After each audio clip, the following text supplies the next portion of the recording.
Hello everyone, welcome back to our channel LM A to Z blogs. మీకు మీ కుటుంబ సభ్యులందరికీ వినాయక చవితి శుభాకాంక్షలు. మహాగణపతిం మనసా స్మరామి, మహాగణపతిం మనసా స్మరామి, మహాగణపతిం మనసా స్మరామి, మహాగణపతిం మనసా స్మరామి. వశిష్ఠవామదేవాదివందితమహాగణపతిం महागणपतिं मनसा स्मरामि, वशिष्ठवामदेवादिवन्दितमहागणपतिं मनसा स्मरामि. महादेवसुतं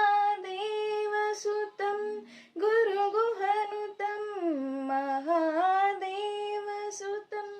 गुरुगुहनुतं, मारकोटि प्रकाशं शान्तं, मारकोटि प्रकाशं शान्तं, महाकाव्यनाटकादिप्रियं, महाकाव्यनाटकादिप्रियं, मूषिकवाहनमोदकप्रियं, महाकाव्यनाटकादिप्रियं, मूषिकवाहनमोदकप्रियं, महागणपतिं मनसा स्मरामि,